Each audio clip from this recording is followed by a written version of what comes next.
கடைசியாக யோபு சொல்லுகிறார், இறைவனே, உன்னை பற்றி நான் கேள்விப்பட்டிருக்கிறேன், ஆனால் எனது கண்கள் இப்பொழுது உம்மை கண்டு கொண்டன. நான் கேள்விப்பட்டிருக்கிறேன் இந்த உண்மைகளை, ஆனால் இறைவா, நீர் எனக்கு எடுத்துச் சொல்லி ஞானத்தை வெளிப்படுத்தினீர். இப்பொழுது நான் படைப்பிலிருந்து தனியாக இல்லை, மனிதன் தான் சிகரம் என்று நினைக்கவில்லை, நானும் படைப்பிலே ஒன்று, நானும் படைப்போடு இருக்கிறேன். படைப்போடு இணைகின்ற பொழுதுதான் எனக்கு எதிர்காலமே இருக்கிறது. படைப்போடு இணைகின்ற பொழுதுதான் நமது வாழ்வே வளம் பெறுகிறது என்பதை நான் உணர்ந்து கொண்டேன்.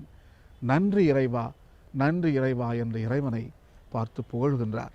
அன்பிற்குரியவர்களே, இன்றைய தினம் நாமும் இந்த படைப்பிலே ஒவ்வொரு மனிதனும் 700 கோடி மக்களும் யோபுவாக இருப்பதை நான் பார்க்கிறேன். நம் அனைவருடைய உடம்பிலேயும் குஷ்டரோகம் இருக்கின்றது. இயற்கையை வதைத்து விட்டோம், சிதைத்து விட்டோம். இந்த இயற்கையிலே நாம் அனைவரும் இப்பொழுது இந்த குப்பை மேட்டில் தான் அமர்ந்து கொண்டிருக்கிறோம். இறைவன் அழகான தோட்டத்தை கொடுத்தார், கார்டன் ஆஃப் ஈடன், சிங்கார தோட்டம். சிங்கார தோட்டத்தை நாம் குப்பையாக மாறி, இறைவா எங்களுக்கு தோட்டம் வேண்டாம், குப்பை தொட்டியே போதும் என்று சொல்லி நாம் குஷ்டரோகிகள் ஆகிவிட்டோம். மனத்திலே நமக்கு குஷ்டரோகம் இருக்கின்றது. அந்த குஷ்டரோக நோய் எல்லா மனிதரிடத்திலும் இருக்கின்றது.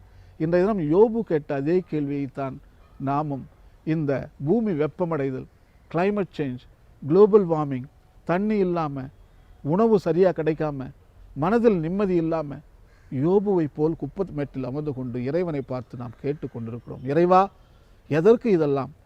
என்ன நடக்கப் போகிறது? புரியவில்லையே. ஏன் இந்த துன்பம் இந்த மனிதர்களுக்கு? அதே கேள்விகளைத்தான் நாம் கேட்டுக்கொண்டிருக்கிறோம். ஆனால் இறைவன் அதே பதிலைத்தான் சொல்லுகிறார். மனிதா, நீ ஒன்றும் ஸ்பெஷல் ஒன்றும் கிடையாது. நீயும் மற்ற விலங்குகளோடும் மற்ற படைப்போடும் உன்னை சரி சமமாகத்தான் படைத்திருக்கின்றேன். நீ அதை முதலில் நீதான் அதை புரிந்து கொள்ள வேண்டும். அதனால் தான் அந்த அறிவை கொடுத்தேன்.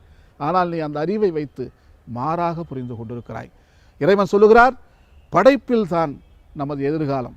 படைப்பை விட்டு நாம் வெளியே சென்றால் அழிந்து விடுவோம். படைப்போடு சேர்ந்தால் நாம் அனைவரும் நீண்ட வாழ்வு வாழ்ந்து செழிப்படையலாம். இதுதான் இந்த யோபு புத்தகத்தின் பாடம்.